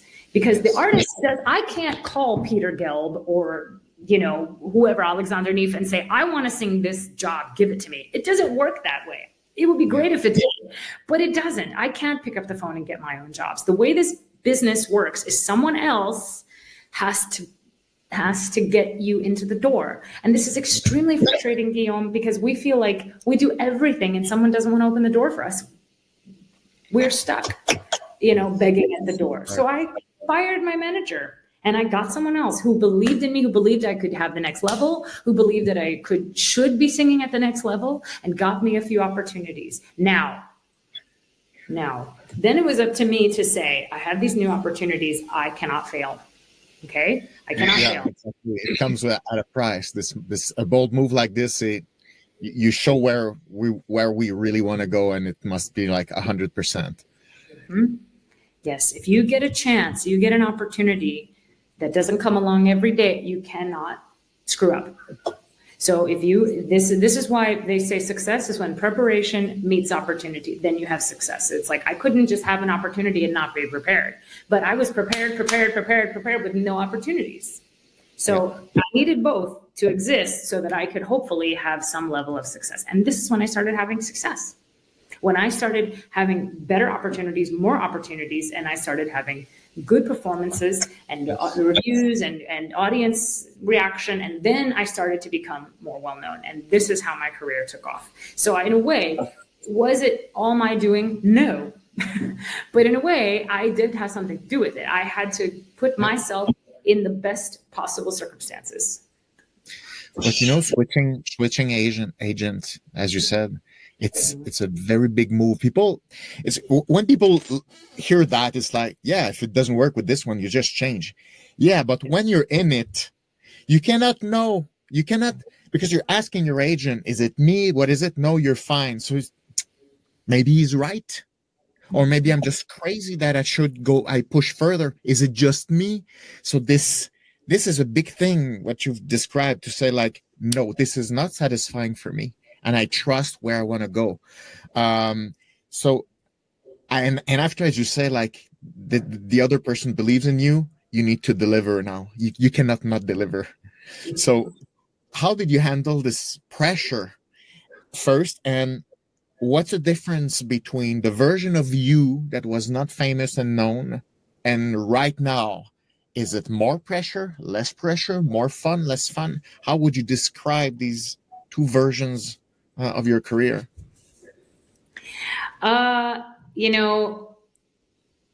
it's in a way, some things are much easier on me because I have more control, because now I'm a lot more established. So I have a lot more leeway.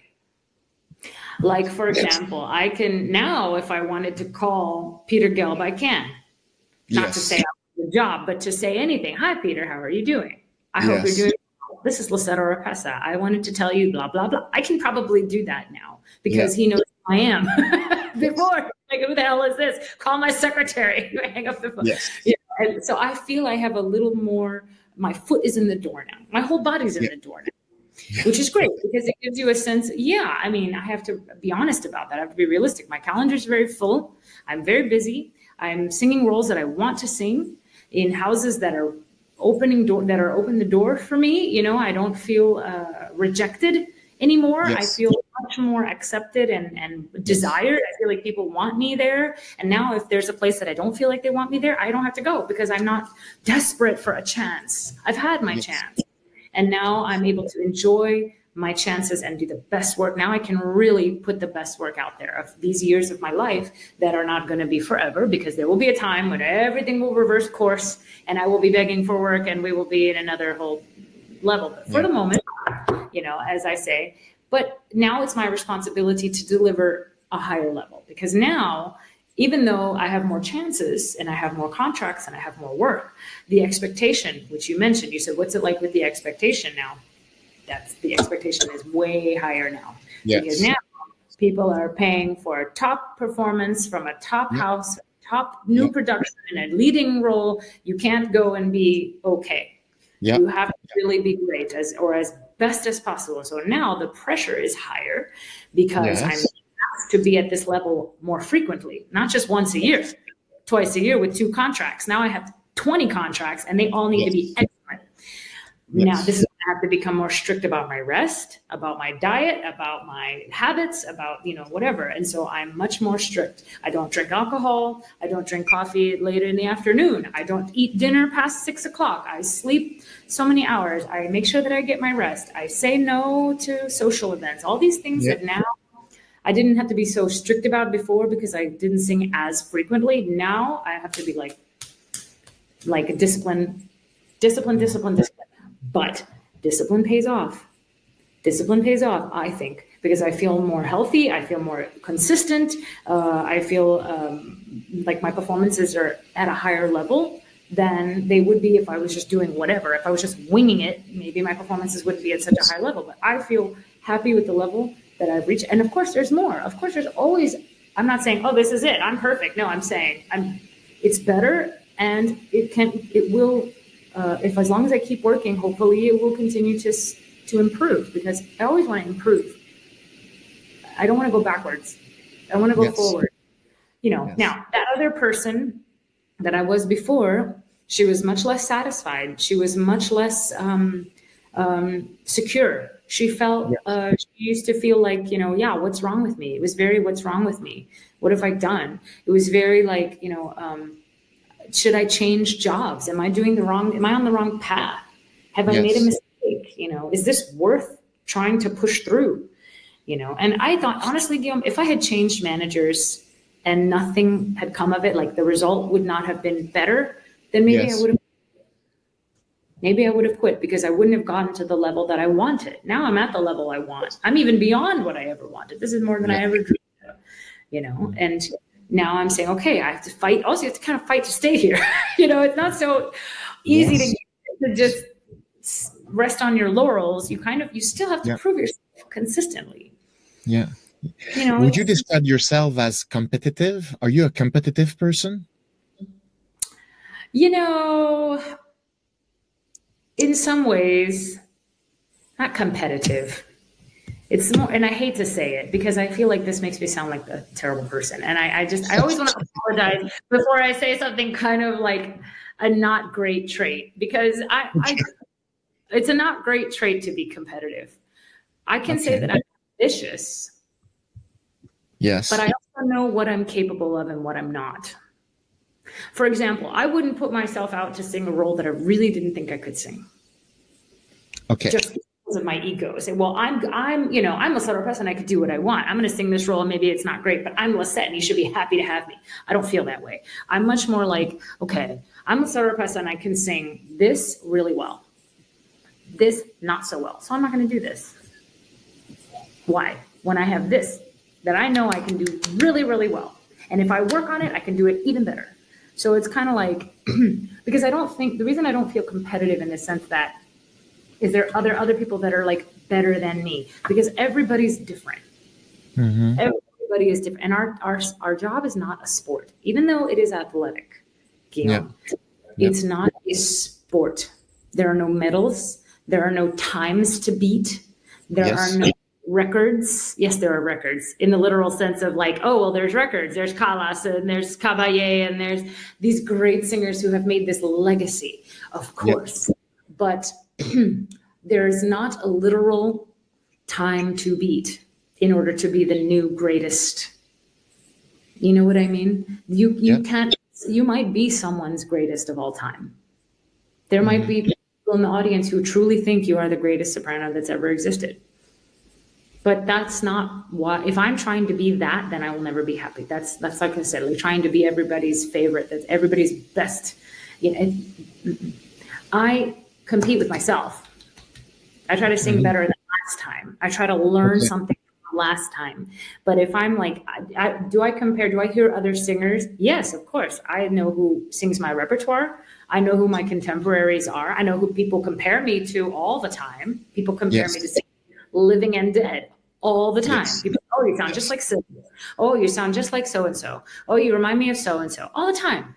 But that doesn't make me feel less unique, because I know I'm unique. Everybody's unique. And in a way, it's a great thing, because you don't have to compare with other people, because you can't, you aren't. There's no two people that are the same, no matter what, no matter if you sing all the same roles, everyone's different. Some people might like her better or prefer this record.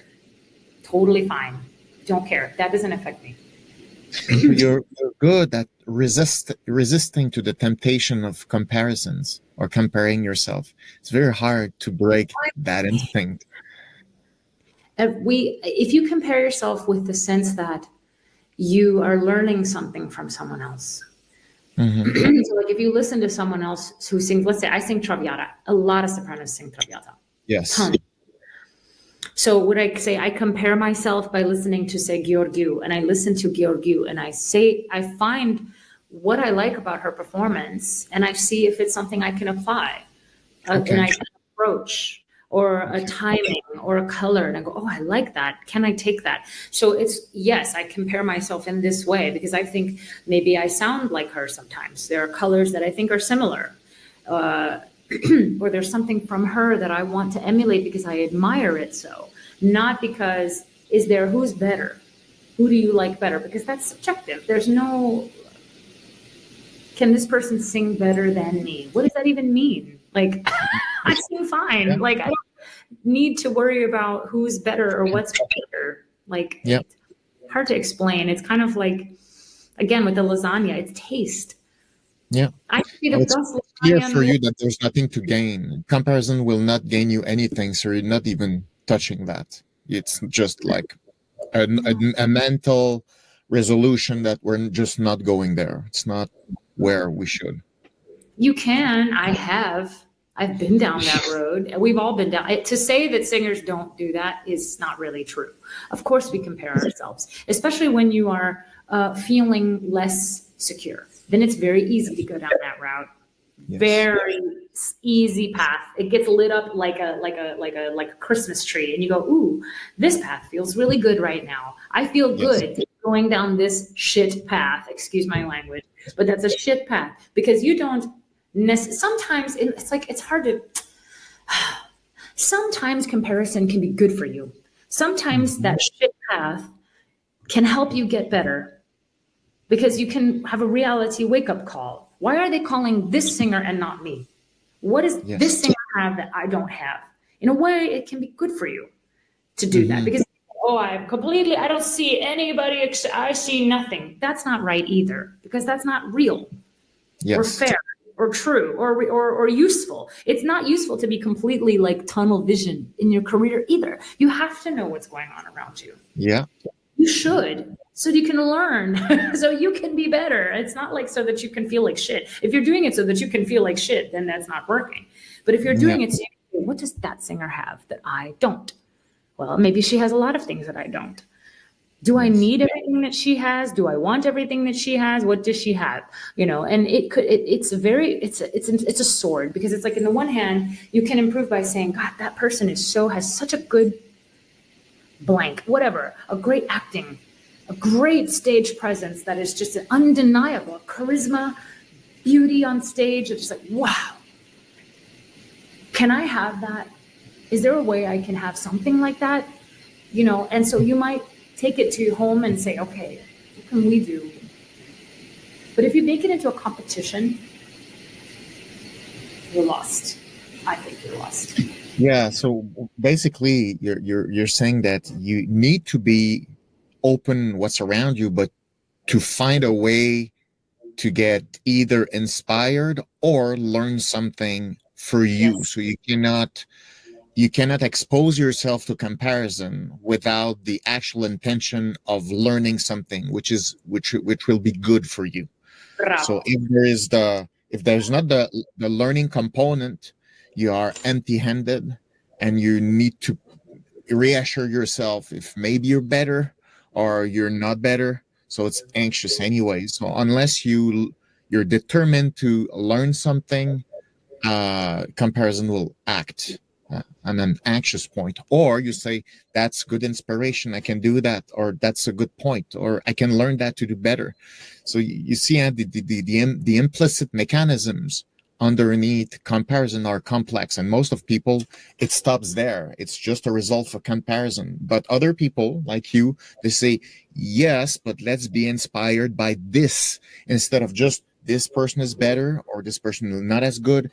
This other person is doing something specific. What's interesting about that?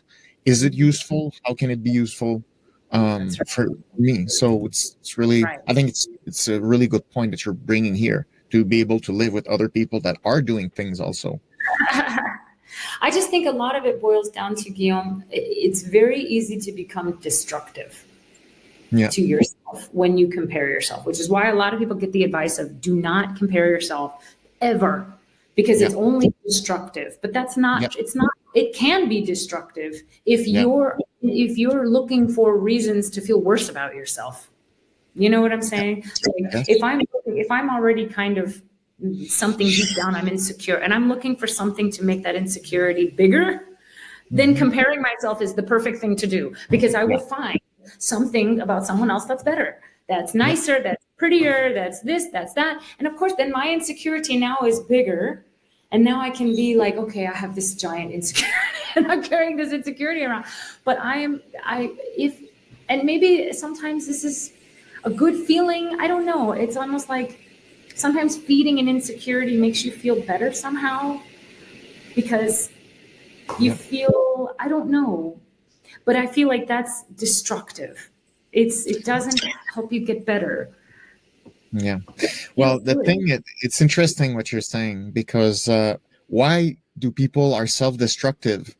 It's they have two battles. One battle is to be able to be the best version of themselves, but the other battle is that not feeling helpless. So if you're rejecting yourself first, you're in control of the rejection process. So if you're hard on yourself, you basically keeping the control of the harshness that you're gonna get. At least you control it before other people do it. So that's why you self-reject yourself, to increase the feeling of control. And after, if people reject you, it's like, I know I rejected myself first, so I'm controlling the thing. But it's a vicious cycle, because you cannot grow out of this thing. So that's the catch-22. We don't want to hurt ourselves, but if it's the only thing I can control, I will go for the control.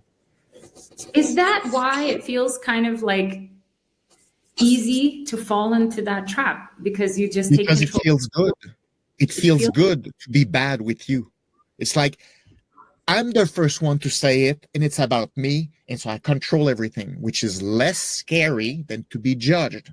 So you just like do it before others, you keep the control, and if people say the same bad comment, you say, yeah, but I know, so I still own the control of this bad comment. So the more you're afraid of the consequences, the more you will be hard on yourself to make sure that you've been so hard on yourself that nobody can be harder than you. So at least you keep your control. Okay, I'm 100% guilty of this. 100% guilty hard to control that. It's difficult. I know what all my flaws are. And to the point that if someone says something negative about me or to me that I know is not true, I don't listen to it. Like, that's wrong. Yeah. I know that's not wrong because I know what my flaws are. They're this, and this. And if they're about this, then I believe that person.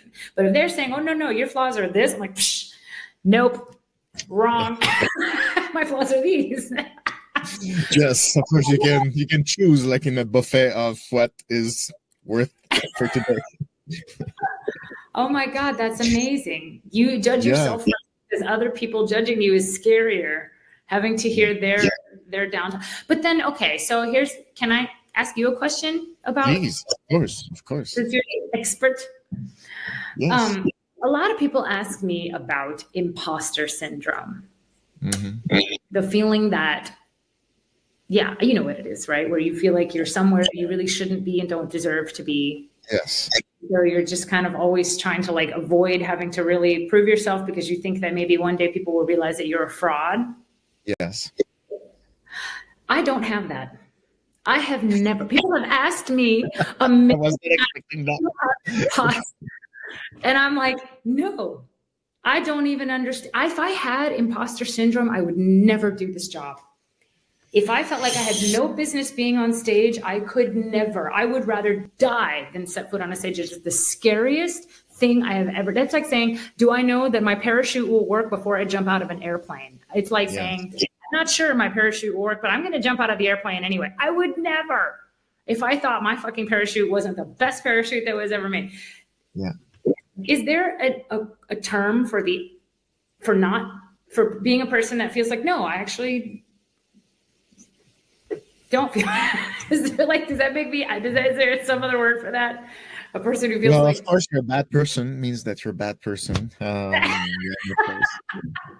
You should feel like you're an imposter. No, but there is actually explanations for that. So first, I don't know you much, but based on our conversation, I think we have 5 personality traits. One of them is called neuroticism, which is the amplitude and frequency, intensity of negative emotions. Okay, so most women are above 50 percentile and up. I suspect that you're low on neuroticism. So I suspect that your negative emotions are not fluctuating like crazy. They're quite stable. I think you look like someone who's got a solid, basic, middle to low neuroticism. So why it's important is because there are 2 subscales in neuroticism. First is volatility, so how much amplitude and to be volatile, unstable emotionally. But there's another subscale which is withdrawal. The withdrawal is correlated with being self-conscious. Being self-conscious is basically the same concept as feeling imposter. So in short, if someone is low on neuroticism, much less likely to be self-conscious and self-analyzing all the time, which leads to the imposter syndrome all the time. So the personality traits help. Okay, so some people are very high on withdrawal, so think about themselves all the time. So you need to break this habit. So that's one thing. The other thing, to not feel imposter, one of the remedy is to make sure that you have fun. If you're not sure to have fun or where to have fun, your brain will just analyze yourself. But if you have fun doing something, the brain doesn't care of who you are, what you do, because you're busy. You're busy having fun. So, when you start, for example, a show, you go on stage, like you need to excel, you take control of the thing, and now it starts, and now the fun comes in, and now you feel free, strong, and you can take risks and all that stuff, When you're in this mindset, you're not worried about what you look like or not. But if anxiety is high, your brain will self-analyze yourself. And so the imposter syndrome is always the calculation or saying, you see, you're still anxious, so you're probably not as good as what you think. So the imposter is always there when there's a self-observation loop. So in short, I would say that's my answer. The self-observation loop, and you're not having fun. Yes. You're like overanalyzing everything. That's interesting. Yeah. So that's sometimes, with artists, that you want them to perform well to an audition or to a premiere or something, you must organize and practice. How will you find the fun or the inspiration on the moment? You need to find a way to plug something fun. Like, what do you like about these first notes? Do you like the costumes? You need to find a way to just trick your mind to get into a busy mode of doing something useful and fun. If you trick that, anxiety will run after you, but it will not catch up. But some people, they're stuck. They don't hold their breath. They smile too much. The shoulders are there. The public is bad or bad, and they're just stuck in the loop. They self-observation, and they're not proud of themselves because performance cannot happen in this state of mind. It's a giving thing. It's a fun thing. When you have fun, you're giving your best to the audience. If you don't have fun, you're just trying to be good, and nobody likes it. Nobody likes it. No.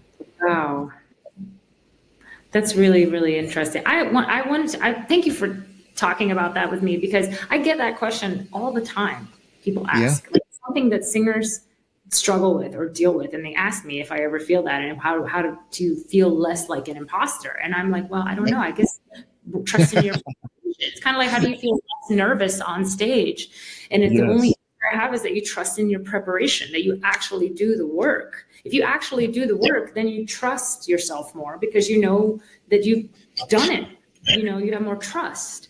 Whereas if you don't trust yourself, you're like, oh, I don't know what's going to happen because I don't actually know what I'm doing. I have no idea what's going to happen. And I'm like, I couldn't do that. If I thought that way, performance on stage would be the last job I would ever do. Yeah. Last. Like, I would literally do anything else. Like, you know what I'm saying? Like, because I'd be so afraid of when you're up there, it feels like any little thing goes wrong. It feels like an eternity. Yeah. Oh, yeah. It's weird. It's funny that you say that, because most people that I would say they feel that they could have more success, they're not powerful enough because they don't have enough fun.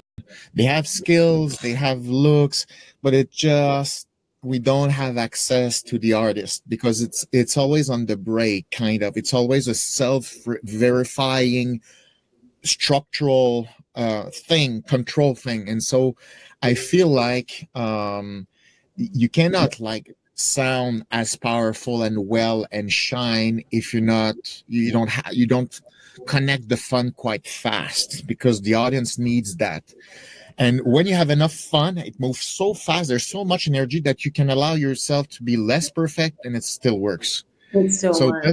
Sometimes it's frustrating. You say, like, that's why it's not perfect, and this person is more successful. But but in art, it's complicated because it's not only technical. There's an experience that you need to transmit, and if you're not having it, the public just can't. They cannot do it by themselves. Yeah.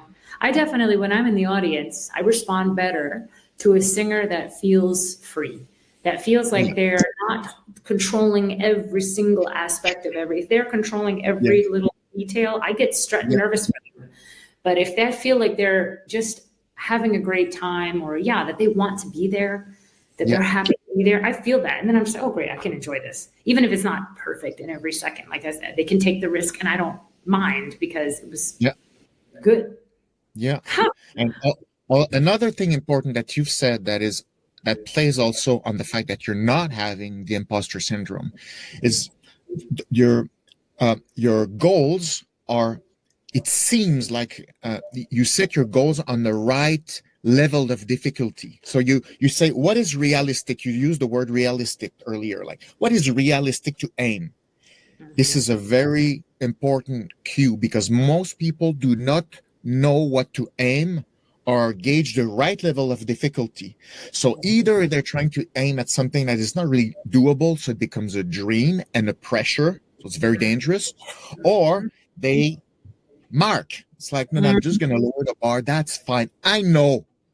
Yeah, you have the idea that you know, but you know, your brain knows that you're not doing it. You don't have any proof to build your solidity on. So just the way you aim, it's one of the best habits to be like solid and not let the imposter syndrome comes, because you can just say to the imposter syndrome, like, I know what I'm aiming, I know what I'm doing. So it's like not much space to be attacked by that. But if it's all blurry, it's imposter syndrome will sneak into you, and it's gonna be in your face. So. Yeah. Well, the realistic thing, I think, comes from knowing yourself. If you know what you're capable of, good and bad, you know where your limits are, then you know where you can push and where you can't. I mean, it's like, that's why I feel like when you're practicing, as I was saying earlier, you really have to sing full voice a few times. You can't mark through the process and then sing full voice at the last minute, because you won't know where your boundaries are. But if you test your boundaries and you know with a because there's another thing. Back to singing, if I may, that you know, if you know you can hit a certain high note in a certain context, like I can hit it when I just go, it's there. But when it's written, the way it's written in the score, it's at the end of a long phrase after 20 pages of music. And when I by this time, I can't do it anymore because I'm the teacher or whatever. Blah, blah, blah. Yes. And I'm like, so I know, okay, am I capable of hitting the note? Yes. Am I capable of hitting the note in this context? I don't know. Let's see. Let's try. So then it's like, then I find out my boundaries within context.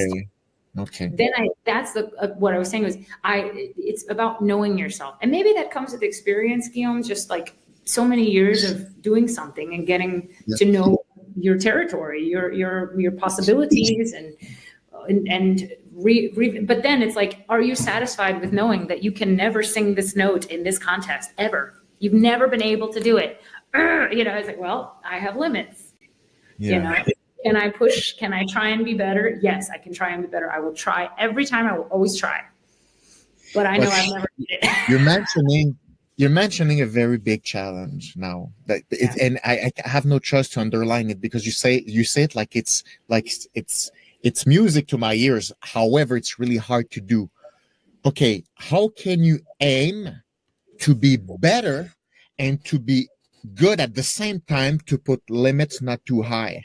Most of people cannot navigate in these two. It's like, either I'm aiming high and I'm positive, or I'm conservative and protect myself.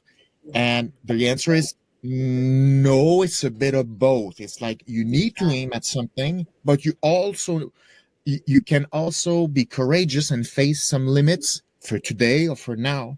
So you need this courage to face limits, and you need the courage to still want to improve. And this, it's hard to keep both in track. It's like, I'm courageous, I'm thinking positive, but it's going to crack you open in anxiety because it's a dream. And now the imposter syndrome will run after you. But you can say, yes, this is the long term, that's what I want, but right now this is what I control, which is one of the big things that you've mentioned all the way, during 2 hours of conversation. You're really good at, I can control this. No, this is dangerous. This I can organize. This, you're really hands-on. It's very concrete. It's an action. There's nothing that, cross your finger, hope it's gonna work. It's like, no, that we can work on. That's where we get strong. So thank you. Thank you so much for this conversation, Lisette. It was so fast. It's almost 2 hours. I thought it would be just 1 hour, but I couldn't resist. No, sorry, I was just yakety. No, it was great. It's my first, it's one of the first time that I can really talk precisely about certain things that bother me, like air, vocalization, language, and all that stuff. I'm so happy. It's so interesting, and voice is so powerful. It's abstract, but voice is powerful. It represents what the brain and the body does. And thank you so much for this conversation, Lisette. Thank you.